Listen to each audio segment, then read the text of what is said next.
Hi dear learners, welcome back to Bagdev tutor. आज आम ये क्लास रे तुम भौतिक विज्ञान लास्ट अध्याय विद्युत स्रोतर चुंबकीय प्रभावर 3 नंबर सम्मिलित लंग क्वेश्चन आंसर गुड़ी आम आलोचना करवा। तुम्हें समस्ते जानिछ जे तुम भौतिक विज्ञान में ऑब्जेक्टिव टाइप क्वेश्चन आस 25 मार्क और सब्जेक्टिव टाइप क्वेश्चन आस 15 मार्क और ये 15 मार्क तुम 3 मार्किया 3टा क्वेश्चन आसो। टोटाल है 9 मार्क। 4 मार्किया गोटे क्वेश्चन आसो, टोटाल है 4 मार्क और 2 मार्किया गोटे क्वेश्चन आसो, टोटाल है 2 मार्क। तेणु टोटाल है के 9 4 13 2 15 मार्क। तेणु जेहेतु 3 मार्किया क्वेश्चन वेटेज अधिक, तेणु प्रथम आम 3 नंबर सम्मिलित प्रश्नोत्तर गुड़ी को सारीदे। बुझिपाल? तेणु पार्ट पार्ट करके शेष करवा और आम लास्ट आड़ू अर्थात तुम शेष अध्याय आड़ू प्रथम अध्याय जाए आम पार्ट पार्ट करके आम लंग क्वेश्चन आंसर गुड़ा डिस्कसन करवा। এবং ଗୋଟେ କଥା ଏଇ ଭିତରୁ ହିଁ ଏଇ ଯେଉଁ ଆମେ ଲଙ୍ଗ କ୍ୱେଶ୍ଚିନ୍ ଗୁଡ଼ାକୁ ଡିସ୍କସନ୍ କରିବା ଏଇ ଭିତରୁ ହିଁ ତୁମର SAT 2 ଏକ୍ଜାମ୍ରେ କ୍ୱେଶ୍ଚିନ୍ ଆସିବ। ଏହା ବାହାରୁ ଜମାରୁ ବି କୌଣସି କ୍ୱେଶ୍ଚିନ୍ ଆସିବ ନାହିଁ। ଯେଉଁ କ୍ୱେଶ୍ଚିନ୍ ବି ଆସିବ ତୁମ ପରୀକ୍ଷାରେ ଏଇ ଭିତରେ ହିଁ ସବୁଯାକ କ୍ୱେଶ୍ଚିନ୍ ଆମେ ଡିସ୍କସନ୍ କରିଦେବା। ବୁଝିପାରିଲ? ଆମେ ଯେଉଁ କ୍ୱେଶ୍ଚିନ୍ ଡିସ୍କସନ୍ କରିବା ସେଇ ଭିତରେ ହିଁ କ୍ୱେଶ୍ଚିନ୍ ଆସିବ। ତାହେଲେ ଚାଲ ଡେରି ନକରି କ୍ଲାସ୍କୁ ଆରମ୍ଭ କରିବା। ତେଣୁ ଯେଉଁ ପିଲାମାନେ ବାଗଦେବ ଟ୍ୟୁଟର ୟୁଟ୍ୟୁବ୍ ଚ୍ୟାନେଲକୁ ସବସ୍କ୍ରାଇବ୍ କରିନାହ ସେମାନେ ଏବେ ହିଁ ଚ୍ୟାନେଲକୁ ସବସ୍କ୍ରାଇବ୍ କରିଦେବ ଏବଂ ତା ପାଖରେ ଥିବା ବେଲ୍ ଆଇକନ୍ରେ ପ୍ରେସ୍ କରିକି ଅଲ୍ ନୋଟିଫିକେସନ୍ରେ ସେଟ୍ କରିଦେବ। ତାହେଲେ ଦେଖ 1 ନମ୍ବର, ବିଖଣ୍ଡିତ ବଳୟର ଗଠନ କିପରି? ବିଦ୍ୟୁତ ମୋଟରରେ ଏହାର କାର୍ଯ୍ୟ କ'ଣ? ତାହେଲେ ବିଖଣ୍ଡିତ ବଳୟର ଗଠନ କେମିତିଆ? ଉତ୍ତର ଲେଖିବ ପଏଣ୍ଟ 1ରେ ବିଖଣ୍ଡିତ ବଳୟ ହେଉଛି ଦୁଇଟି ଅର୍ଦ୍ଧଗୋଲାକୃତି ଧାତବ ବଳୟ ଯାହାର ଭିତର ପାର୍ଶ୍ୱ ବିଦ୍ୟୁତ ହୋଇଥାଏ। ଅର୍ଥାତ୍ ବିଖଣ୍ଡିତ ବଳୟ ଯେଉଁଟା ତାର ମାନେ ବିଖଣ୍ଡିତ ବଳୟଟା ହେଉଛି ଦୁଇଟା ଅର୍ଦ୍ଧଗୋଲାକୃତି ମାନେ ଅଧା ଗୋଲ ହେଇଥିବ ଧାତବ ବଳୟ ଗୋଟେ ଏବଂ ଯାହାର ଭିତର ପାର୍ଶ୍ୱଟା ପୁରା ବିଦ୍ୟୁତରୁ ଅଧିକ ଅଟେ। ବୁଝିହେଲା? ସେକେଣ୍ଡ ପଏଣ୍ଟ ଲେଖିବ ଗୋଟିଏ ଲେଖାଏଁ ବିଖଣ୍ଡିତ ବଳ ମୋଟରରେ ଥିବା ତାର କୁଣ୍ଡଳୀ ସହ ସଂଯୁକ୍ତ ହୋଇଥାଏ ଏବଂ ଗୋଟିଏ ଲେଖାଏଁ ବିଖଣ୍ଡିତ ବଳ ମୋଟରରେ ଯେଉଁ ତାର କୁଣ୍ଡଳୀ ରହିଥାଏ ତା ସହିତ ମାନେ ଯୋଡ଼ି ହୋଇଥାଏ ବା ସଂଯୁକ୍ତ ହୋଇଥାଏ ଏବଂ ଏଗୁଡ଼ିକୁ ସ୍ପର୍ଶ କରି ରହିଥିବା ସୁପରିବାହୀ ବ୍ରସ୍ ମାଧ୍ୟମରେ ବାହ୍ୟ ବିଦ୍ୟୁତ ଉତ୍ସରୁ ବିଦ୍ୟୁତ ତାର କୁଣ୍ଡଳୀ ମଧ୍ୟରେ ପ୍ରବାହିତ ହୁଏ ଏବଂ ତାର କୁଣ୍ଡଳୀଟି ଚୁମ୍ବକ କ୍ଷେତ୍ର ମଧ୍ୟରେ ତାପରେ ଘୁରେ। ଏଇଆ ବୁଝିପାରିଥିବ। ତା ଦେଖ ଯେଉଁ ଥାର୍ଡ଼ ପଏଣ୍ଟ ଲେଖିବ ପ୍ରତି ଅର୍ଦ୍ଧଘୂର୍ଣ୍ଣନ ପରେ ବ୍ରସ୍ ଓ ବିଖଣ୍ଡିତ ବଳୟ ମଧ୍ୟରେ ସଂଯୋଗ ବଦଳେ। ପ୍ରତି ଅର୍ଦ୍ଧଘୂର୍ଣ୍ଣନ ମାନେ ଅଧା ହୋଇଥିବ ତାପରେ ବ୍ରସ୍ ଆଉ ଯେଉଁ ବିଖଣ୍ଡିତ ବଳୟ ରହିଲା ତା ମଧ୍ୟରେ ସଂଯୋଗଟା କ'ଣ ହେଇଯିବ? ବଦଳିବ ଏବଂ ଏହା ଯୋଗୁଁ କୁଣ୍ଡଳୀ ସର୍ବଦା ଗୋଟିଏ ଦିଗରେ ଘୁରେ। ସେଥିପାଇଁ କୁଣ୍ଡଳୀଟା ସଦାବେଳେ ଗୋଟିଏ ଦିଗରେ ହିଁ ଘୁରିବ। ବୁଝିପାରିଲ? 2 ନମ୍ବର ଦେଖ, 2 ନମ୍ବର ଦେଲା ବୈଦ୍ୟୁତିକ ଉପକରଣ ଗୁଡ଼ିକର ପଙ୍କ୍ତି ସଂଯୋଗରେ ଥିବା ଅସୁବିଧା ଗୁଡ଼ିକ ଲେଖ। ଉତ୍ତର ଲେଖିବ ଏହି ପ୍ରକାର ସଂଯୋଗରେ ପରିପଥରେ ସଂଯୁକ୍ତ ସମସ୍ତ ଉପକରଣରେ ଓ ପରିପଥରେ ସମାନ ବିଦ୍ୟୁତ ସ୍ରୋତ ପ୍ରବାହିତ ହେଉଥିଲା ବେଳେ ପ୍ରତ୍ୟେକ ଉପକରଣରେ ସେମାନଙ୍କ ପ୍ରତିରୋଧ ଅନୁଯାୟୀ ଭୋଲ୍ଟେଜ ବିଭାଜିତ ହୁଏ। ମନେ ହେଲା? ଆଉଥରେ କହୁଛି ଦେଖ, ଏହି ପ୍ରକାର ସଂଯୋଗରେ ମାନେ ଏ ଯେଉଁ ସଂଯୋଗଟା ଆମେ ଦେଖିଲେ ବୈଦ୍ୟୁତିକ ଉପକରଣ ଗୁଡ଼ିକରେ ଯେଉଁ ପଙ୍କ୍ତି ସଂଯୋଗ ହୁଏ, ବୁଝିଲ? ପଙ୍କ୍ତି ସଂଯୋଗ, এই ପଙ୍କ୍ତି ସଂଯୋଗରେ କ'ଣ ହେବ ନା ପରିପଥରେ ଯେଉଁ ଉପକରଣ ଗୁଡ଼ାକ ସଂଯୁକ୍ତ ହେଇଥିବ ଆଉ ପରିପଥରେ ସମାନ ବିଦ୍ୟୁତ ଯେତେବେଳେ ପ୍ରବାହିତ ହେବ ସେତେବେଳେ ପ୍ରତ୍ୟେକ ଉପକରଣରେ ସେମାନଙ୍କର ପ୍ରତିରୋଧ ଅନୁଯାୟୀ ଭୋଲ୍ଟେଜ କ'ଣ ହେଇଯିବ ନା ବିଭାଜିତ ହେଇଯିବ। ବୁଝିଲା? ପ୍ରତିରୋଧ ଅନୁଯାୟୀ ଭୋଲ୍ଟେଜଟା ମାନେ ବାଣ୍ଟି ହେଇଯିବ ଆଉ ଏବଂ ଯାହାଫଳରେ କି ପ୍ରତ୍ୟେକ ଉପକରଣ ସେମାନଙ୍କର ଆବଶ୍ୟକତା ଅନୁଯାୟୀ ଭୋଲ୍ଟେଜ ପାଇନଥାନ୍ତି ଏବଂ ଏହି କାରଣ ଯୋଗୁଁ ପ୍ରତ୍ୟେକ ଉପକରଣ ତାଙ୍କର ଯେତିକି ଆବଶ୍ୟକତା ରହିଥାଏ ଭୋଲ୍ଟେଜର ସେତିକି ଭୋଲ୍ଟେଜ ପାଇନଥାନ୍ତି। ତାପରେ ସେକେଣ୍ଡ ପଏଣ୍ଟ ଲେଖିବ ପରିପଥରେ ସଂଯୁକ୍ତ ଗୋଟିଏ ଉପକରଣ ଅଚଳ ହେଲେ ପରିପଥଟି ସମ୍ପୂର୍ଣ୍ଣ ଅଚଳ ହୋଇଥାଏ। ଯଦି ପରିପଥରେ ଯେଉଁ ସଂଯୁକ୍ତ ହୋଇଥିବ ଗୋଟେ ଉପକରଣ ଯଦି ଅଚଳ ହେଇଯିବ ମାନେ କାମ କରିବନି ତାହେଲେ ପରିପଥଟି ଟୋଟାଲ କ'ଣ ହେଇଯିବ? ଅଚଳ ହେଇଯିବ, ଟୋଟାଲ ଜମାରୁ କାମ କରିବ। ବୁଝିହେଲା? ଥାର୍ଡ଼ ପଏଣ୍ଟ ଲେଖିବ ପରିପଥରେ କୌଣସି ଉପକରଣକୁ ସ୍ୱତନ୍ତ୍ର ଭାବରେ ବ୍ୟବହାର କରାଯାଇପାରିବ ନାହିଁ ଏବଂ ପରିପଥରେ ଯେଉଁ ଉପକରଣ ଗୁଡ଼ାକ ବ୍ୟବହାର କରାଯାଇଥିବ ସେଇ ଉପକରଣ ଗୁଡ଼ାକୁ ଆମେ ସ୍ୱତନ୍ତ୍ର ବା ଅଲଗା ଭାବରେ ଆମେ ତାକୁ ବ୍ୟବହାର କରିପାରିବା ନାହିଁ। ବୁଝିଲା କି? ତାପରେ ଦେଖ ନେକ୍ସଟ କ୍ୱେଶ୍ଚିନ୍ 3 ନମ୍ବର, ସଲେନଏଡ୍ରେ ବିଦ୍ୟୁତ ପ୍ରବାହ ଜନିତ ଚୁମ୍ବକୀୟ କ୍ଷେତ୍ରକୁ ଚିତ୍ର ସହ ବୁଝା। ତାହେଲେ ସଲେନଏଡ୍ରେ ଯେଉଁ ବିଦ୍ୟୁତ ପ୍ରବାହ ହୁଏ ବିଦ୍ୟୁତ ପ୍ରବାହ ଜନିତ ଚୁମ୍ବକୀୟ କ୍ଷେତ୍ର ତାକୁ ଆମେ ଚିତ୍ର ସହିତ ବୁଝେଇବା। ଦେଖ ଚିତ୍ର ଏମିତି କିଛି କରିବ, ଡିଟୁ ଯେମିତି ଚିତ୍ର ଅଛି ଡିଟୁ ଗୋଟେ କରିଦେବ ଏବଂ ତାପରେ ଲେଖିବ କ'ଣ ନା ବିଦ୍ୟୁତ ସ୍ରୋତ ବହନକାରୀ ସଲେନଏଡ୍ର ଭିତରେ ଓ ବାହାରେ ଚୁମ୍ବକୀୟ କ୍ଷେତ୍ର ଲେଖିବ ଚିତ୍ର ତଳେ ଏବଂ ତାପରେ ପଏଣ୍ଟ 1 ଲେଖିବ ସଲେନଏଡ୍ରେ ବିଦ୍ୟୁତ ପ୍ରବାହ ହେଲେ ତାହା ଏକ ଦଣ୍ଡ ଚୁମ୍ବକ ଭଳି କାର୍ଯ୍ୟ କରେ। ଯେତେବେଳେ ସଲେନଏଡ୍ରେ ବିଦ୍ୟୁତ ପ୍ରବାହ ହେବ ସେତେବେଳେ ସେଇ ସଲେନଏଡ୍ଟା ଗୋଟେ ଦଣ୍ଡ ଚୁମ୍ବକ ଭଳିଆ କାର୍ଯ୍ୟ କରିବ ଏବଂ ବିଦ୍ୟୁତ ସ୍ରୋତ ଧାରୀ ସଲେନଏଡ୍ର ଗୋଟିଏ ପ୍ରାନ୍ତ ଉତ୍ତର ମେରୁ ଏବଂ ଅନ୍ୟଟି ଦକ୍ଷିଣ ମେରୁ ଭଳି କାର୍ଯ୍ୟ କରେ। ଏବଂ ଯୋଉ ଯୋଉ ପଟେ ମାନେ ସେଇ ସଲେନଏଡର ଯୋଉ ପଟେ ବିଦ୍ୟୁତ ସ୍ରୋତ ଯାଉଥିବ, ବୁଝିଲ, ସେଇ ସେପଟ ଗୋଟିଏ ପ୍ରାନ୍ତ କଣ ହେଇଯିବ ନା ଉତ୍ତର ମେରୁ, ଆଉ ଗୋଟିଏ ପ୍ରାନ୍ତଟେ ଦକ୍ଷିଣ ମେରୁ ଭଳିଆ କାର୍ଯ୍ୟ କରିବ। ଏବଂ ଥାର୍ଡ ଯୋଉ ସେକେଣ୍ଡ ପଏଣ୍ଟ ଲେଖିବ, ସଲେନଏଡରେ ଭିତର ପଟରେ ଚୁମ୍ବକୀୟ କ୍ଷେତ୍ର ରେଖା ଗୁଡ଼ିକ ସରଳରୈଖିକ ଓ ପରସ୍ପର ସମାନ୍ତର। ଏବଂ ସଲେନଏଡର ଯୋଉ ଭିତର ପଟ ରହିଥିବ, ସେଇ ଭିତର ପଟଟାରେ ଚୁମ୍ବକୀୟ କ୍ଷେତ୍ରର ରେଖା ଗୁଡାକ ମାନେ ସରଳରେଖୀୟ ମାନେ ସିଧା ହୋଇଥାନ୍ତି ଏବଂ ପରସ୍ପର ସହିତ ସମାନ୍ତର ହୋଇକି ରହିଥାନ୍ତି। ତେଣୁ ସଲେନଏଡର ଭିତର ପଟରେ ଚୁମ୍ବକୀୟ କ୍ଷେତ୍ରର ପରିମାଣ ଓ ଦିଗ ସର୍ବଦା ସମାନ, ଅର୍ଥାତ୍ ଏହା ସମଚୁମ୍ବକୀୟ କ୍ଷେତ୍ର। ତେଣୁ ଏହି କାରଣ ଯୋଗୁଁ ସଲେନଏଡର ଭିତରେ ଯୋଉ ଚୁମ୍ବକୀୟ କ୍ଷେତ୍ରଟା ରହିଥାଏ ତାର ପରିମାଣଟା ଆଉ ଦିଗଟା ମାନେ ସଦାବେଳେ ସମାନ ରହିଥାଏ ଏବଂ ତାକୁ ଆମେ ସମଚୁମ୍ବକୀୟ କ୍ଷେତ୍ର କହୁଛେ। ବୁଝିଲ ଏତିକି? ତା ଦେଖ 4 ନମ୍ବର ବହୁତ ଇମ୍ପୋର୍ଟାଣ୍ଟ କ୍ୱେଶ୍ଚିନ୍। ଫ୍ଲେମିଙ୍ଗଙ୍କ ଦକ୍ଷିଣ ହସ୍ତ ନିୟମଟି ଲେଖ। ଏହା କେଉଁ ଉପକରଣରେ ବ୍ୟବହାର କରାଯାଏ? ଉତ୍ତର ଲେଖିବ, ଫ୍ଲେମିଙ୍ଗଙ୍କ ଦକ୍ଷିଣ ହସ୍ତ ନିୟମ ହେଲା ଯେ ଦକ୍ଷିଣ ହସ୍ତର ବୃଦ୍ଧାଙ୍ଗୁଳି ମାନେ ଡାହାଣ ହାତର ଦେଖ ଦକ୍ଷିଣ ହସ୍ତର ବୃଦ୍ଧାଙ୍ଗୁଳି ଏବଂ ତର୍ଜନୀ ଓ ମଧ୍ୟାଙ୍ଗୁଳିକୁ ଏପରି ଭାବରେ ଖୋଲି ରଖାଯାଉ ଯେପରି ସେମାନେ ପରସ୍ପର ପ୍ରତି ଲମ୍ବ ଭାବରେ ରହେ। ବୁଝିଲ, ତାକୁ ଖୋଲିବ ଏବଂ ତାକୁ ଦେଖିବ ଯେମିତି ପରସ୍ପର ପୁରା ଲମ୍ବ ହେଇକି ରହିବେ ଆଙ୍ଗୁଠି ଗୁଡାକ। ଏବଂ ଏହିପରି ଅବସ୍ଥାରେ ଯଦି ତର୍ଜନୀ ଚୁମ୍ବକ କ୍ଷେତ୍ର ଦିଗ ଓ ବୃଦ୍ଧାଙ୍ଗୁଳି ପରିବାହୀର ଗତିର ଦିଗ ସୂଚାଏ, ତେବେ ମଧ୍ୟମ ପରିବାହୀରେ ପ୍ରବାହିତ ବିଦ୍ୟୁତ ସ୍ରୋତର ଦିଗ ସୂଚାଏ। ବୁଝିହେଲା? ଆଉ ଥରେ କହୁଛି ଦେଖ, ଭଲ ଭାବରେ ବୁଝିବାକୁ ଚେଷ୍ଟା କର, ବହୁତ ଇମ୍ପୋର୍ଟାଣ୍ଟ କ୍ୱେଶ୍ଚିନ୍ ଏଟା। ପ୍ରଥମେ ଲେଖିବ ଫ୍ଲେମିଙ୍ଗଙ୍କ ଦକ୍ଷିଣ ହସ୍ତଟା ନିୟମ, ଦେଖ ଫ୍ଲେମିଙ୍ଗଙ୍କ ଦକ୍ଷିଣ ହସ୍ତ ନିୟମ ଏହା ହେଲା ଯେ ଡାହାଣ ହାତର ମାନେ ଦକ୍ଷିଣ ହସ୍ତର ମାନେ ଡାହାଣ ହାତର ବୁଢା ଆଙ୍ଗୁଠି, ତର୍ଜନୀ ଆଉ ମଧ୍ୟାଙ୍ଗୁଳି, ତର୍ଜନୀ ମାନେ ତା ପାଖୁଟା, ଏବଂ ବୃଦ୍ଧାଙ୍ଗୁଳି। ବୁଝିହେଲ? ତେଣୁ ଏଇ ତିନିଟାକୁ ଏପରି ଭାବରେ ରଖିବ, ଏଇ ତିନିଟାଙ୍କ ଆଙ୍ଗୁଠି ମାନେ ବୃଦ୍ଧାଙ୍ଗୁଳି, ତର୍ଜମା ଆଉ ମଧ୍ୟାଙ୍ଗୁଳିଟାକୁ ଏମିତି ରଖିବ ଯେମିତି ଟୋଟାଲ ସେମାନେ କଣ ହେଇଛି ପରସ୍ପର ପ୍ରତି ଲମ୍ବ ଭାବରେ ରହିବେ, ମାନେ ପୁରା ଲମ୍ବ ହେଇକି ରହିବେ। ଏବଂ ଏହିପରି ଅବସ୍ଥାରେ ଯଦି ତର୍ଜନୀ ଚୁମ୍ବକ କ୍ଷେତ୍ର ଦିଗ, ଯଦି ଏହି ଅବସ୍ଥାଟାରେ ଆମେ ତର୍ଜନୀ ଆଙ୍ଗୁଠିଟାକୁ ଯଦି ଚୁମ୍ବକ କ୍ଷେତ୍ର ଦିଗ ଧରିବା ଏବଂ ବୃଦ୍ଧାଙ୍ଗୁଳିର ପରିବାହୀର ଗତିର ଦିଗ ସୂଚାଏ, ଏବଂ ବୃଦ୍ଧାଙ୍ଗୁଳିଟା ଯୋଉ ପରିବାହୀର ଗତିର ଦିଗ ସୂଚାଇବ, ତେବେ ଯୋଉ ମଝି ଆଙ୍ଗୁଠିଟା ହେଲେ ସେଟା ପରିବାହୀରେ ପ୍ରବାହିତ ବିଦ୍ୟୁତ ସ୍ରୋତର ଦିଗ ସୂଚାଏ। ବୁଝିହେଲା ଏତିକି? ତେଣୁ ପ୍ରୟୋଗ ଲେଖିବା ନା ଏହି ନିୟମଟିକୁ ବିଦ୍ୟୁତ ଜେନେରେଟରରେ ତାର କୁଣ୍ଡଳୀ ମଧ୍ୟରେ ବିଦ୍ୟୁତ ପ୍ରବାହର ଦିଗ ନିର୍ଣ୍ଣୟ ପାଇଁ ବ୍ୟବହାର କରାଯାଏ। ଏବଂ ଏଇ ଯୋଉ ବୃଦ୍ଧାଙ୍ଗୁଳି ନିୟମ ଯୋଉ ରହିଛି, ୟାକୁ ଏ ନିୟମଟିକୁ ଯୋଉ ଜେନେରେଟରରେ ତାର କୁଣ୍ଡଳୀ ମଧ୍ୟରେ ବିଦ୍ୟୁତ ପ୍ରବାହର ଦିଗ ନିର୍ଣ୍ଣୟ କରିବା ପାଇଁ ବ୍ୟବହାର କରାଯାଇଥାଏ। ବୁଝିପାରିଲ? ତା ଦେଖ 5 ନମ୍ବର, ଭୁଲ ଭାବେ ଥିବା ଏକ ବିଦ୍ୟୁତ ସ୍ରୋତ ବହନକାରୀ ବୃତ୍ତାକାର କୁଣ୍ଡଳୀ ଦ୍ୱାରା ସୃଷ୍ଟ ଚୁମ୍ବକୀୟ କ୍ଷେତ୍ର ଦର୍ଶାଉଥିବା ଏକ ଚିତ୍ର ଅଙ୍କନ କର ଏବଂ ଏହାର ପ୍ରକୃତି ଗୁଡ଼ିକ ଲେଖ ଏବଂ ଚୁମ୍ବକୀୟ କ୍ଷେତ୍ରର ଦିଗ ଦର୍ଶାଇବା ପାଇଁ ସାହାଯ୍ୟ କରୁଥିବା ନିୟମ ଉଲ୍ଲେଖ କର। ଅର୍ଥାତ୍ ଭୁଲ ଭାବରେ ଗୋଟେ ବିଦ୍ୟୁତ ସ୍ରୋତ ବହନକାରୀ ବୃତ୍ତାକାର କୁଣ୍ଡଳୀ ଦ୍ୱାରା ଯୋଉ ଚୁମ୍ବକୀୟ କ୍ଷେତ୍ରଟା ସୃଷ୍ଟି ହେଇଥିବ ତାର ଗୋଟେ ଚିତ୍ର କରିବା ଏବଂ ତାର ପ୍ରକୃତି ଗୁଡାକୁ ଲେଖିବା ଏବଂ ଚୁମ୍ବକୀୟ କ୍ଷେତ୍ରର ଦିଗ ଦର୍ଶାଇବା ପାଇଁ ଆମେ ଯୋଉ ନିୟମ ଗୁଡାକ ସାହାଯ୍ୟ କରେ ତାକୁ, ସେ ନିୟମ ଗୁଡାକୁ ମଧ୍ୟ ଉଲ୍ଲେଖ କରିବା।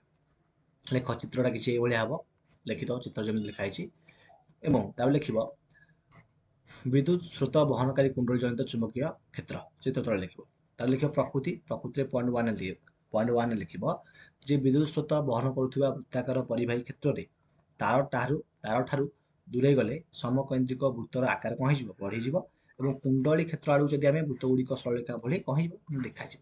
ଆଉ ଥରେ ବୁଝ, ବିଦ୍ୟୁତ ସ୍ରୋତ ବହନ କରୁଥିବା ବୃତ୍ତାକାର ପରିବାହୀ କ୍ଷେତ୍ରରେ ତାରଠାରୁ ଦୂରେଇ ଗଲେ ସମକୈନ୍ଦ୍ରିକ ବୃତ୍ତର ଆକାର ବଢିଯିବ ଏବଂ କୁଣ୍ଡଳୀ କେନ୍ଦ୍ର ଆଡକୁ ବୃତ୍ତ ଗୁଡିକ ସରଳରେଖା ଭଳି ଦେଖାଯିବ। ଏବଂ ସେକେଣ୍ଡ ପଏଣ୍ଟ ଲେଖିବ, ପରିବାହୀରେ ବିଦ୍ୟୁତ ସ୍ରୋତର ପରିମାଣ ବଢିଲେ ସମ୍ପୃକ୍ତ ଚୁମ୍ବକୀୟ କ୍ଷେତ୍ରର ପରିମାଣ ବଢିବ। ଏବଂ ଯଦି ପରିବାହୀରେ ବିଦ୍ୟୁତ ସ୍ରୋତର ପରିମାଣ ବଢିଯିବ, ତାହେଲେ ସେଥିରେ ଯୋଉ ଚୁମ୍ବକୀୟ କ୍ଷେତ୍ର ରହିଥିବ ତାର ପରିମାଣଟା ମଧ୍ୟ ବଢିଯିବ। ବୁଝିପାରିଲ? ଏବଂ ନିୟମରେ ଲେଖିବ, ଏଠାରେ ସୃଷ୍ଟି ହୋଇଥିବା ଚୁମ୍ବକୀୟ କ୍ଷେତ୍ର ଦିଗ ଦର୍ଶାଇବା ପାଇଁ ସାହାଯ୍ୟ କରୁଥିବା ନିୟମଟି ହେଲେ ଦକ୍ଷିଣ ହସ୍ତ ବୃଦ୍ଧାଙ୍ଗୁଳି ନିୟମ। ଏବଂ ଏଠାରେ ଯୋଉ ଚୁମ୍ବକୀୟ କ୍ଷେତ୍ର ସୃଷ୍ଟି ହେଲା, ବୁଝିଲ, ତାର ଦିଗ ଦର୍ଶାଇବା ପାଇଁ ସାହାଯ୍ୟ କରୁଥିବା ନିୟମଟି, ମାନେ ତାର ଦିଗ ଦର୍ଶାଇବା ପାଇଁ ଯୋଉ ନିୟମଟି ସାହାଯ୍ୟ କରେ ତାକୁ କୁହାଯାଏ ଦକ୍ଷିଣ ହସ୍ତ ବୃଦ୍ଧାଙ୍ଗୁଳି ନିୟମ। ବୁଝିପାରିଲ ଏତିକି? ତାପରେ ଦେଖ 6 ନମ୍ବର ଦେଲା, ଏକ ବୃତ୍ତାକାର ତାରକୁଣ୍ଡଳୀର ଭିତର ଅଂଶରେ ଚୁମ୍ବକୀୟ କ୍ଷେତ୍ରର ପ୍ରକୃତି କଣ ହୁଏ? ଗୋଟେ ବୃତ୍ତାକାର ତାରକୁଣ୍ଡଳୀର ଭିତର ଅଂଶରେ ଚୁମ୍ବକୀୟ କ୍ଷେତ୍ରଟାର ପ୍ରକୃତି କଣ ହୁଏ ଏବଂ ଏହି ତାରକୁଣ୍ଡଳୀରେ ଚୁମ୍ବକୀୟ କ୍ଷେତ୍ରର ସାମର୍ଥ୍ୟ କାହା ଉପରେ ନିର୍ଭର କରେ ବୁଝା। ଲେଖିବ ପଏଣ୍ଟ 1 ରେ ଯେ ଏକ ବୃତ୍ତାକାର ତାରକୁଣ୍ଡଳୀ ଭିतर ଅଂଶରେ ଏକ ଦିଗରେ ଚୁମ୍ବକୀୟ ଅଂଶ ସୃଷ୍ଟି କରେ। ବୁଝିଲ, ବୃତ୍ତାକାର ତାରକୁଣ୍ଡଳୀ ଯେଉଁ ରହିଲା ତାର ଭିତର ଅଂଶରେ ଗୋଟେ ଦିଗରେ ଚୁମ୍ବକୀୟ ଅଂଶ ସୃଷ୍ଟି କରେ ଏବଂ କୁଣ୍ଡଳୀର କେନ୍ଦ୍ର ଆଡ଼କୁ ଚୁମ୍ବକୀୟ କ୍ଷେତ୍ରରେଖା ଗୁଡ଼ିକ ସରଳରେଖା ଭଳିଆ ଦେଖାଯାଏ। ବୁଝିଲା ଏତିକି। ଏବଂ ସେକେଣ୍ଡ ପଏଣ୍ଟ ଲେଖିବ, ବୃତ୍ତାକାର ତାରକୁଣ୍ଡଳୀରେ ଚୁମ୍ବକୀୟ କ୍ଷେତ୍ରର ସାମର୍ଥ୍ୟ ବିଦ୍ୟୁତ ପ୍ରବାହର ପରିମାଣ ଓ କୁଣ୍ଡଳୀର ବ୍ୟାସାର୍ଧ ଉପରେ ନିର୍ଭର କରେ। ମାନେ ଯେଉଁ ବୃତ୍ତାକାର ତାରକୁଣ୍ଡଳୀ ରହିଲା ସେଥିରେ ଚୁମ୍ବକୀୟ କ୍ଷେତ୍ରର ଯେଉଁ ସାମର୍ଥ୍ୟ ସେଇଟା ବିଦ୍ୟୁତ ପ୍ରବାହର ପରିମାଣ ଆଉ କୁଣ୍ଡଳୀ ବ୍ୟାସାର୍ଧ ଉପରେ ସଦାବେଳେ ନିର୍ଭର କରିବ। ମାନେ ବିଦ୍ୟୁତ ଯେତିକି ପ୍ରବାହ ହେଉଥିବ ଆଉ କୁଣ୍ଡଳୀର ବ୍ୟାସାର୍ଧ ଯେତିକି ରହିଥିବ, ବ୍ୟାସାର୍ଧ ବୋଲେ ଜାଣିଛ ନାହିଁ ଯେ ତା ଉପରେ ନିର୍ଭର କରେ। ବୁଝିପାରିଲ। ତାପରେ ଥାର୍ଡ ପଏଣ୍ଟ ଲେଖିବ, କୁଣ୍ଡଳୀରେ ବିଦ୍ୟୁତ ପ୍ରବାହର ପରିମାଣ ବଢ଼ିଲେ, ଯଦି କୁଣ୍ଡଳୀରେ ବିଦ୍ୟୁତ ପ୍ରବାହର ପରିମାଣ ବଢ଼ିବ ତାହେଲେ ଚୁମ୍ବକୀୟ କ୍ଷେତ୍ରର ସାମର୍ଥ୍ୟ ବଢ଼ିଯିବ। ମନେରଖ, କୁଣ୍ଡଳୀରେ ଯଦି ବିଦ୍ୟୁତ ପ୍ରବାହର ପରିମାଣ ବଢ଼ିବ ତାହେଲେ ଚୁମ୍ବକୀୟ କ୍ଷେତ୍ରର ସାମର୍ଥ୍ୟ ବଢ଼ିବ ଏବଂ ବିଦ୍ୟୁତ ପ୍ରବାହର ପରିମାଣ ଯଦି କମିବ ତାହେଲେ ମାନେ କମିଲେ ଚୁମ୍ବକୀୟ କ୍ଷେତ୍ରର ସାମର୍ଥ୍ୟ କ'ଣ ହେଇଯିବ? କମିଯିବ। ବୁଝିପାରିଲ। ଏବଂ ଚୁମ୍ବକୀୟ କ୍ଷେତ୍ରର ସାମର୍ଥ୍ୟ କୁଣ୍ଡଳୀର ବ୍ୟାସାର୍ଧ ସହ ପ୍ରତିଲୋମାନୁପାତିକ। ବହୁତ ଇମ୍ପୋର୍ଟାଣ୍ଟ, ମନେରଖ, ଚୁମ୍ବକୀୟ କ୍ଷେତ୍ରର ସାମର୍ଥ୍ୟ କୁଣ୍ଡଳୀର ବ୍ୟାସାର୍ଧ ସହ ପ୍ରତିଲୋମାନୁପାତିକ। ଏଇଟା ମଧ୍ୟ MCQ ପାଇଁ ଇମ୍ପୋର୍ଟାଣ୍ଟ। ବୁଝେଇଥିବ ସମସ୍ତେ। ତାପରେ ଦେଖ 7 ନମ୍ବର, ଏକ ବୃତ୍ତାକାର ତାରକୁଣ୍ଡଳୀରେ ବିଦ୍ୟୁତ ପ୍ରବାହ ଯୋଗୁଁ ସୃଷ୍ଟ ଚୁମ୍ବକୀୟ କ୍ଷେତ୍ରର ପ୍ରକୃତି ବୁଝାଅ। ଗୋଟେ ବୃତ୍ତାକାର ତାରକୁଣ୍ଡଳୀରେ ଯେଉଁ ବିଦ୍ୟୁତ ପ୍ରବାହ କରାଯାଏ ସେଥିପାଇଁ ଯେଉଁ ଚୁମ୍ବକୀୟ କ୍ଷେତ୍ର ସୃଷ୍ଟି ହୁଏ ସେଇ ଚୁମ୍ବକୀୟ କ୍ଷେତ୍ରର ପ୍ରକୃତି କ'ଣ ଆମକୁ ଲେଖିବାକୁ ପଡ଼ିବ। ପଏଣ୍ଟ 1 ଲେଖିବ, ତାରକୁଣ୍ଡଳୀର ନିକଟରେ କ୍ଷେତ୍ରରେଖା ଗୁଡ଼ିକ ପ୍ରାୟତଃ ଏକ କୈନ୍ଦ୍ରିକ ବୃତ୍ତ ପରି ଓ କୁଣ୍ଡଳୀର କେନ୍ଦ୍ରଠାରେ ସେମାନେ ସରଳରେଖା ପରି ଓ ପରସ୍ପର ସମାନ୍ତର। ବୁଝିଲା। ତାରକୁଣ୍ଡଳୀର ନିକଟରେ କ୍ଷେତ୍ରରେଖା ଗୁଡ଼ିକ ପ୍ରାୟତଃ ଗୋଟେ କେନ୍ଦ୍ରୀୟ ବୃତ୍ତ ପରିଆ ରହିଥିବେ ଏବଂ କୁଣ୍ଡଳୀର କେନ୍ଦ୍ରଠାରେ ମାନେ କୁଣ୍ଡଳୀର ଯେଉଁ କେନ୍ଦ୍ରଟା ସେ କେନ୍ଦ୍ରଠାରେ ସେମାନେ ସରଳରେଖା ପରି ପରସ୍ପର ସମାନ୍ତର ହୋଇକି ରହିଥିବେ। ବୁଝିଲ। ତେଣୁ ଏଇଭଳିଆ ଗୋଟେ କ୍ୱେଶ୍ଚିନ୍ ଆମେ ଅଲରେଡ଼ି ପୂର୍ବେ ଡିସ୍କସନ୍ କରିଛେ। ତାପରେ ସେକେଣ୍ଡ ପଏଣ୍ଟ ଲେଖିବ, କୁଣ୍ଡଳୀର ଭିତର ଅଂଶରେ କ୍ଷେତ୍ରରେଖା ଗୁଡ଼ିକର ଦିଗ ସମାନ ରହିଥାଏ।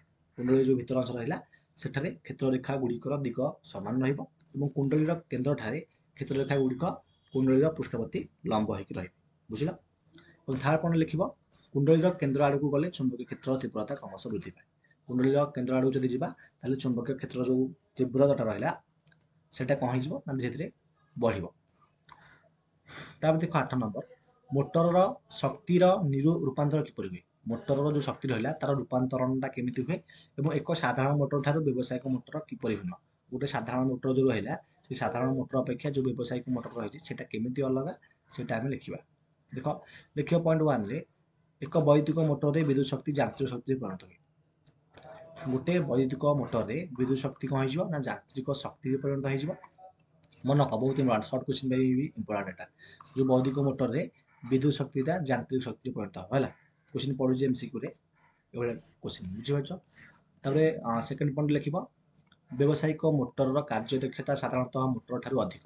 ଏ ଯେଉଁ ବ୍ୟବସାୟିକ ମାନେ ବ୍ୟବସାୟ କ୍ଷେତ୍ରରେ ଯେଉଁ ମୋଟର ବ୍ୟବହାର କରାଯାଏ ସେଇ ମୋଟରଟାର କାର୍ଯ୍ୟଦକ୍ଷତା ସାଧାରଣ ମୋଟର ଠାରୁ ବହୁତ ଅଧିକ ଏବଂ ଏଥିପାଇଁ ବ୍ୟବସାୟିକ ମୋଟରରେ ସ୍ଥାୟୀ ଚୁମ୍ବକ ବଦଳରେ ବିଦ୍ୟୁତ ଚୁମ୍ବକ ବ୍ୟବହାର କରାଯାଏ ଏବଂ ସେଥିପାଇଁ ଯେଉଁ ବ୍ୟବସାୟିକ ମୋଟର ରହିଲା ସେଥିରେ ସ୍ଥାୟୀ ଚୁମ୍ବକ ବଦଳରେ ବିଦ୍ୟୁତ ଚୁମ୍ବକକୁ ବ୍ୟବହାର କରାଯାଏ ଏବଂ ତାର କୁଣ୍ଡଳୀର ଘେର ସଂଖ୍ୟା ମଧ୍ୟ ବୃଦ୍ଧି କରାଯାଏ। ବୁଝିପାରିଲ। ତାର କୁଣ୍ଡଳୀ ଯେଉଁ ରହିଲା ତାର ଯେଉଁ ଘେର ସଂଖ୍ୟାଟା ସେଟାକୁ ଅଧିକ ବୃଦ୍ଧି କରାଯାଏ। ଏବଂ ଥାର୍ଡ ପଏଣ୍ଟ ଲେଖିବ ଏଠାରେ ଯେ ନରମ ଲୁହାଖଣ୍ଡ ଉପରେ ପରିବାହୀ ତାର ଗୁଡ଼ାକୁ ଗୁଡ଼ାଇ ତାର କୁଣ୍ଡଳୀ ପ୍ରସ୍ତୁତ କରାଯାଏ ଯାହାକୁ ଆମେ ଆର୍ମେଚର କହୁଛେ। ଆର୍ମେଚର ନା ଆମିଟର କି? ଦେଖ 9 ନମ୍ବର, ବୈଦ୍ୟୁତିକ ବଳ ଏବଂ ଚୁମ୍ବକୀୟ ବଳ ମଧ୍ୟରେ ପାର୍ଥକ୍ୟ ଦର୍ଶାଅ। ଦେଖ, ଯଦି ଭିଡ଼ିଓ ଭଲ ଲାଗୁଛି ତାହେଲେ ନିଶ୍ଚିତ ଭାବରେ ଚ୍ୟାନେଲକୁ ସବସ୍କ୍ରାଇବ୍ କରିଦିଅ ଏବଂ ବେଲ୍ ନୋଟିଫିକେସନକୁ ଅନ୍ କରିଦିଅ ଯାହାଦ୍ୱାରା ତୁମେ ରେଗୁଲାର ଏଭଳି ଭିଡ଼ିଓ କ୍ଲାସ୍ ଦେଖିପାରିବ। ବୈଦ୍ୟୁତିକ ବଳ ଏବଂ ଚୁମ୍ବକୀୟ ବଳ ମଧ୍ୟରେ ପାର୍ଥକ୍ୟ ଦର୍ଶାଅ। ଦେଖ, ବୈଦ୍ୟୁତିକ ବଳ କ'ଣ ନା ବୈଦ୍ୟୁତିକ ବଳ ଦେଖ ପାର୍ଥକ୍ୟ ଦର୍ଶାରେ ତୁମେ ଏମିତି ଲେଖିବ, ଏପଟେ ବୈଦ୍ୟୁତିକ ବଳ ଏପଟେ ଚୁମ୍ବକୀୟ ଦଳ, ଏପଟେ ପଏଣ୍ଟ 1 ଏପଟେ ପଏଣ୍ଟ 1 ଏପଟେ ପଏଣ୍ଟ 2 ଏପଟେ ପଏଣ୍ଟ 2 ଏପଟେ ପଏଣ୍ଟ 3 ଏପଟେ ପଏଣ୍ଟ 3 ଲେଖିକି ଲେଖିବ। 3 ମାର୍କ ଯେହେତୁ 3ଟା ଲେଖେ ପଏଣ୍ଟ ଲେଖିବ। ବୁଝିପାରୁଛ। କିନ୍ତୁ ଏଠାରେ ସିଧା ଦେଇଦେଇଛି, ମୁଁ ତୁମକୁ ସିଧା ବୁଝେଇ ଦେଉଛି କିନ୍ତୁ ସେମିତି ଲେଖିବ ଯେମିତି କହିଲି ଗାର ପକାଇକି ଏପଟେ ବୈଦ୍ୟୁତିକ ବଳ ଏପଟେ ଚୁମ୍ବକୀୟ ବଳ ଦେଇକି ଲେଖିବ। ବୁଝାଉଛି। ପଏଣ୍ଟ 1ରେ ଲେଖିବ, ବୈଦ୍ୟୁତିକ ବଳ ଏକ ସ୍ଥିର ଅବସ୍ଥା କିମ୍ବା ଗତିଶୀଳ ଅବସ୍ଥାରେ ଥିବା ଚାର୍ଜିତ କଣିକା ଉପରେ କ୍ରିୟାଶୀଳ ହୋଇଥାଏ। ଯେଉଁ ବୈଦ୍ୟୁତିକ ବଳ ରହିଲା ସେଇଟା ଗୋଟେ ସ୍ଥିର ଅବସ୍ଥା କିମ୍ବା ଗତିଶୀଳ ଅବସ୍ଥାରେ ଥିବା ଚାର୍ଜିତ କଣିକା ଉପରେ କ୍ରିୟାଶୀଳ ହୋଇଥାଏ। କିନ୍ତୁ ଚୁମ୍ବକୀୟ ବଳରେ ଚାର୍ଜିତ କଣିକା ଚୁମ୍ବକୀୟ କ୍ଷେତ୍ରରେ ଗତିଶୀଳ ହେବା ବେଳେ ଚୁମ୍ବକୀୟ ବଳ କ'ଣ ହେଉଛି ନା କ୍ରିୟାଶୀଳ। ବୁଝିଲା। ଏବଂ ତାପରେ ସେକେଣ୍ଡ ପଏଣ୍ଟ ଲେଖିବ, ବୈଦ୍ୟୁତିକ ବଳ କ୍ଷେତ୍ରରେ ଏହା ବୈଦ୍ୟୁତିକ ରେଖା ଗୁଡ଼ିକ ପ୍ରତି ସମାନ୍ତର କିମ୍ବା ଅସମାନ୍ତର ହୋଇଥିବା ବେଳେ, ଅର୍ଥାତ୍ ବୈଦ୍ୟୁତିକ ବଳ ପଟେ ଲେଖିବ ଯେ ବୈଦ୍ୟୁତିକ ବଳ କ୍ଷେତ୍ରରେ ବୈଦ୍ୟୁତିକ ରେଖା ଗୁଡ଼ିକ ସମାନ୍ତର ହୋଇପାରେ କିମ୍ବା ଅସମାନ୍ତର ହୋଇପାରେ, କିନ୍ତୁ ଯେଉଁ ଚୁମ୍ବକୀୟ ବଳ ରହିଲା, ବୁଝିଲ, ଚୁମ୍ବକୀୟ ବଳ କ୍ଷେତ୍ରରେ ଏହା ଚୁମ୍ବକୀୟ କ୍ଷେତ୍ର ରେଖା ଗୁଡ଼ିକ ପ୍ରତି ଲମ୍ବ ହୋଇଥାଏ, ବୁଝିଲ। ଏବଂ ଥାର୍ଡ ପଏଣ୍ଟ ଲେଖିବ ବୈଦ୍ୟୁତିକ ବଳର ପରିମାଣ ଚୁମ୍ବକୀୟ ବଳ ତୁଳନାରେ ଅତି ଅଧିକ, କିନ୍ତୁ ଚୁମ୍ବକୀୟ ବଳର ପରିମାଣ ବୈଦ୍ୟୁତିକ ବଳ ତୁଳନାରେ ଖୁବ୍ କମ୍ ଅଟେ। ବୁଝିଛ ନାହିଁ? ତାହେଲେ ତୁମକୁ ମୁଁ ଯେମିତି କହିଲି ତୁମେ ସେମିତି ଲେଖିବ। ତୁମେ ଏଠାରେ ଦେଖିପାରୁଥିବ ବୈଦ୍ୟୁତିକ ବଳ ଆଉ ଚୁମ୍ବକୀୟ ବଳ ଦେଇଥିଲା, ତେଣୁ ବୈଦ୍ୟୁତିକ ବଳ ବାଟେ ବୈଦ୍ୟୁତିକ ବଳ ଲେଖିବ। ଦେଖ ଏଇଠୁ ଏଇ ଯାକେ ବୈଦ୍ୟୁତିକ ବଳ ବାଟେ ଲେଖିବ ଏବଂ ତାପରେ ଏତିକ ଚୁମ୍ବକୀୟ ବଳ ବାଟେ ଲେଖିବ, ବୁଝିଲା। ତାପରେ ଦେଖ ସେକେଣ୍ଡ ପଏଣ୍ଟରେ ସେମିତି, ସେକେଣ୍ଡ ପଏଣ୍ଟରେ ଏତିକ ତୁମେ ଲେଖିବ ବୈଦ୍ୟୁତିକ ବଳରେ ଏବଂ এই দুইটা ধাଡ଼ି ଲେଖିବ ଚୁମ୍ବକୀୟ ବଳରେ, ବୁଝିଲ, এই ଦୁଇଟା ଧାଡ଼ି ବୁଝାଉଛି। ଏବଂ ଠିକ୍ ସେମିତି ଥାର୍ଡ ପଏଣ୍ଟ ଦେଖ, ଏଇ ଧାଡ଼ିଟା ଲେଖିବ ତୁମର ବୈଦ୍ୟୁତିକ ବଳରେ ଏବଂ ଏଇ ଧାଡ଼ିଟା ଲେଖିବ ତୁମର ଚୁମ୍ବକୀୟ ବଳରେ, ବୁଝିହେଲା। ତାହେଲେ ଦେଖ 10 ନମ୍ବର, ଚିକିତ୍ସା ବିଜ୍ଞାନରେ ଚୁମ୍ବକର ବ୍ୟବହାର କିପରି କରାଯାଏ ବୁଝାଅ। ବହୁତ ଇମ୍ପୋର୍ଟାଣ୍ଟ କ୍ୱେଶ୍ଚିନ୍। ଲେଖିବ ଆମ ଶରୀରରେ ସ୍ନାୟୁକୋଷ ଗୁଡ଼ିକରେ ଆୟନର ପ୍ରଭାବ ଯୋଗୁଁ ଏକ ଦୁର୍ବଳ ଚୁମ୍ବକୀୟ କ୍ଷେତ୍ର ସୃଷ୍ଟି ହୁଏ। ଯେହେତୁ ଆମ ଶରୀରରେ ସ୍ନାୟୁକୋଷ ଗୁଡ଼ାକର ଆୟନ ରହିଥାଏ, ସେହି ସ୍ନାୟୁ କୋଷ ଗୁଡ଼ାକର ଆୟନର ପ୍ରଭାବ ଯୋଗୁଁ ଦୁର୍ବଳ ଚୁମ୍ବକୀୟ କ୍ଷେତ୍ର ସୃଷ୍ଟି ହୋଇଥାଏ ଏବଂ ଆମେ କୌଣସି ଜିନିଷକୁ ଛୁଇଁଲେ, ସେକେଣ୍ଡ ପଏଣ୍ଟ ଲେଖିବ ହେଲା, ଆମେ କୌଣସି ଜିନିଷକୁ ଯଦି ଛୁଇଁବା ତାହେଲେ ସ୍ନାୟୁକୋଷ ଏକ ବୈଦ୍ୟୁତିକ ଆବେଗରେ ନିର୍ଦ୍ଦିଷ୍ଟ ମାଂସପେଶୀକୁ ପଠାଏ। ଯଦି ଆମେ କୌଣସି ଜିନିଷକୁ ଛୁଇଁବା ତାହେଲେ ଯେଉଁ ଆମର ସ୍ନାୟୁକୋଷ ରହିଛି ସେଇଟା ବୈଦ୍ୟୁତିକ ଆବେଗରେ ନିର୍ଦ୍ଦିଷ୍ଟ ମାଂସପେଶୀକୁ ପଠାଏ ଏବଂ ଯାହା ଏକ ଅସ୍ଥାୟୀ ଓ ଦୁର୍ବଳ ଚୁମ୍ବକୀୟ କ୍ଷେତ୍ର ସୃଷ୍ଟି କରେ, ଯେଉଁଟାକି ଅସ୍ଥାୟୀ ଏବଂ ଦୁର୍ବଳ ଚୁମ୍ବକୀୟ କ୍ଷେତ୍ରଟା ସୃଷ୍ଟି କରିବ ଏବଂ ଏହାର ପରିମାଣ ପୃଥିବୀର ଚୁମ୍ବକୀୟ କ୍ଷେତ୍ରର 1 ବିଲିୟନ ଭାଗରୁ 1 ଭାଗ। ଏବଂ ଏଇ ଯେଉଁ ଚୁମ୍ବକୀୟ କ୍ଷେତ୍ରର ପରିମାଣଟା ପୃଥିବୀର ଚୁମ୍ବକୀୟ କ୍ଷେତ୍ରର 1 ବିଲିୟନ, ଯଦି 1 ବିଲିୟନ ହେବ ତାହେଲେ ତାଠାରୁ 1 ବିଲିୟନ ଭାଗର କମ୍ ଅଟେ, ବୁଝିହେଲ। ତା ଦେଖିବା ନେକ୍ସଟ କ୍ୱେଶ୍ଚିନ୍, ବିଲିୟନ ମାନେ ଜାଣିଥିବ। ଦେଖ ଟ୍ରିପଲ ଆଇ, ଆମ ଶରୀର ମଧ୍ୟରେ ସୃଷ୍ଟ ଏହି ଚୁମ୍ବକୀୟ କ୍ଷେତ୍ରକୁ ବ୍ୟବହାର କରି ଆଭ୍ୟନ୍ତରୀଣ ଅଙ୍ଗପ୍ରତ୍ୟଙ୍ଗ ଗୁଡ଼ିକର ପ୍ରତିବିମ୍ବ ସୃଷ୍ଟି କରାଯାଇପାରିବ। ଏବଂ ଯେଉଁ ଆମ ଶରୀର ମଧ୍ୟରେ ଏ ଯେଉଁ ଚୁମ୍ବକୀୟ କ୍ଷେତ୍ର ରହିଛି ତାକୁ ବ୍ୟବହାର କରିକି ଆମେ ଆଭ୍ୟନ୍ତରୀଣ ଅଙ୍ଗପ୍ରତ୍ୟଙ୍ଗ ଗୁଡ଼ିକର ପ୍ରତିବିମ୍ବ ଆମେ ସୃଷ୍ଟି କରିପାରିବା ଏବଂ ଏହାକୁ ଚୁମ୍ବକୀୟ ଅନୁନାଦ ପ୍ରତିବିମ୍ବନ ବା ମ୍ୟାଗ୍ନେଟିକ୍ ରେଜୋନାନ୍ସ ଇମେଜିଂ ବା ଯେଉଁ କହୁଛେ ଆମେ MRI ସ୍କାନିଂ କହୁଛେ ଯେଉଁ କୁହାଯାଏ। ଏହି ପଦ୍ଧତିରେ ମିଳୁଥିବା ପ୍ରତିବିମ୍ବକୁ ବିଶ୍ଳେଷଣ କରି ରୋଗ ଚିହ୍ନଟ କରାଯାଏ। ତେଣୁ ଏହି MRI ସ୍କାନ୍ ଯେଉଁ କରିକି ସେଇ ଅନୁସାରେ ଯାହା ବି ପ୍ରତିବିମ୍ବ ମିଳେ, ଯାହା ବି ଛବି ମିଳେ, ତାକୁ ବିଶ୍ଳେଷଣ କରିକି ରୋଗ ଚିହ୍ନଟ କରାଯାଏ, ବୁଝିଲା। ତାହେଲେ ଫାଇନାଲି ଆମେ ବିଦ୍ୟୁତ୍ ସ୍ରୋତର ଚୁମ୍ବକୀୟ ପ୍ରଭାବ ଚାପ୍ଟର, ଅର୍ଥାତ୍ ଏଠି ଥିଲା ତୁମର ଲାଷ୍ଟ ଚାପ୍ଟର। এই ଚାପ୍ଟରର ସବୁଯାକ 3 ନମ୍ବର ସମ୍ବଳିତ ଲଙ୍ଗ କ୍ୱେଶ୍ଚିନ୍ ଆନ୍ସର ଗୁଡ଼ାକ ଆମେ ଡିସ୍କସନ୍ କରିଦେଲେ। ଏହିପରି ଭାବେ ଆମେ ତୁମ ଭୌତିକ ବିଜ୍ଞାନର ସବୁ ଅଧ୍ୟାୟର ଲଙ୍ଗ କ୍ୱେଶ୍ଚିନ୍ ଆନ୍ସର ଗୁଡ଼ାକୁ ଗୋଟିଏ ଗୋଟିଏ ଭିଡ଼ିଓରେ ଆମେ ଡିସ୍କସନ୍ କରିଦେବା। ପ୍ରଥମେ 3 ନମ୍ବର, ତାପରେ 4 ନମ୍ବର ଆଉ 2 ନମ୍ବର, ଏଭଳି ଆମେ ଶେଷ କରିଦେବା, ବୁଝାଉଛି। ତେଣୁ ଯେଉଁ ପିଲାମାନେ ରେଗୁଲାର ଏଭଳି ଭିଡ଼ିଓ କ୍ଲାସ୍ ଦେଖିବାକୁ ଚାହୁଁଛ ସେମାନେ ବାଗ୍ଦେବୀ ଟ୍ୟୁଟୋରିଆଲ ୟୁଟ୍ୟୁବ୍ ଚ୍ୟାନେଲକୁ ସବସ୍କ୍ରାଇବ୍ କରିଦେବ ଏବଂ ତା ପାଖରେ ଥିବା ବେଲ୍ ଆଇକନ୍କୁ ପ୍ରେସ୍ କରିକି ଅଲ୍ ନୋଟିଫିକେସନ୍ ସେଟ୍ କରିଦେବ। ଏଥି ସହିତ ଏହି ଭିଡ଼ିଓ କ୍ଲାସ୍ଟି ଏଣ୍ଡ କରୁଛି, ପୁଣି ଦେଖା ହେବ ନେକ୍ସଟ କ୍ଲାସ୍ରେ। ଧନ୍ୟବାଦ।